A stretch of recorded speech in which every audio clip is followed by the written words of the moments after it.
Plus de 2 ans se sont écoulés depuis le début de la pandémie de Covid-19 et maintenant de rares cas d'un autre virus apparaissent en Europe, en Amérique du Nord et en Australie.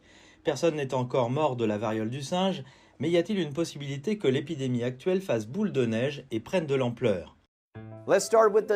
Commençons par les faits pas trop mauvais. Contrairement à la Covid-19, qui était un tout nouveau virus pour les scientifiques lorsqu'il est apparu, la variole du singe ne leur est pas si inconnue. Elle a obtenu son nom en 1958 lorsque les premiers cas ont été documentés chez des singes de recherche. Le premier cas humain a été signalé en 1970.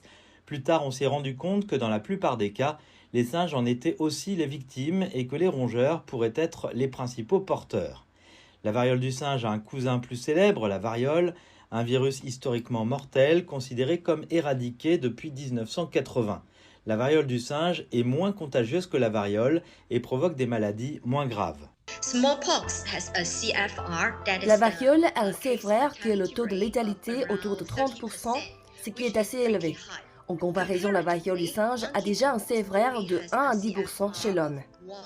Et les vaccins contre la variole peuvent également fournir une protection contre la variole du singe. De nombreux pays, dont les États-Unis et la Chine, ont conservé des vaccins contre la variole dans des réserves stratégiques au cas où le vaccin ferait un jour son retour. Certains scientifiques estiment que le taux de protection pourrait être d'environ 85% contre la variole du singe. Ce sont donc de bonnes nouvelles pour les humains jusqu'à présent. De plus, la variole du singe est un virus à ADN double brin enveloppé. Cette structure le rend beaucoup plus stable que la Covid-19, qui est un virus à ARN, ce qui signifie qu'il est moins susceptible de muter ou d'évoluer au fil du temps. La probabilité que le virus de la variole du singe devienne une pandémie est assez faible, car il est reconnu depuis longtemps comme une maladie rare et autolimitée chez l'homme. Cependant, nous n'excluons pas totalement cette possibilité. Depuis 2018, de très rares cas ont été confirmés dans des régions non endémiques comme Israël, le Royaume-Uni et les États-Unis, tous associés à des voyages.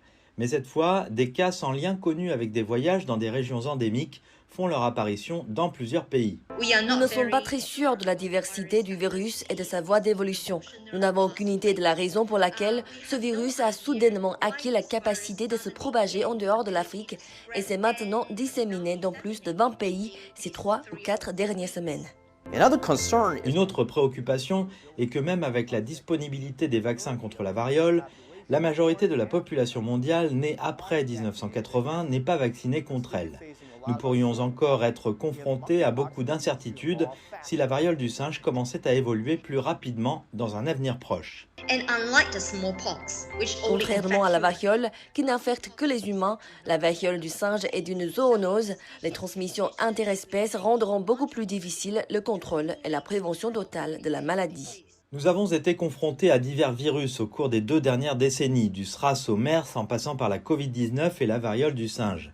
Ils appartiennent à des familles différentes, mais se propagent tous par zoonose ou transmission de l'animal à l'homme. On ignore encore pourquoi la variole du singe a brusquement émergé en dehors de la forêt tropicale. Mais cela nous rappelle qu'il faut repenser notre relation avec la nature. L'urbanisation rapide et la déforestation forcent davantage d'animaux à cohabiter avec les humains, ce qui aide les virus mortels à trouver de nouveaux hôtes et à évoluer contre nos mesures de prévention.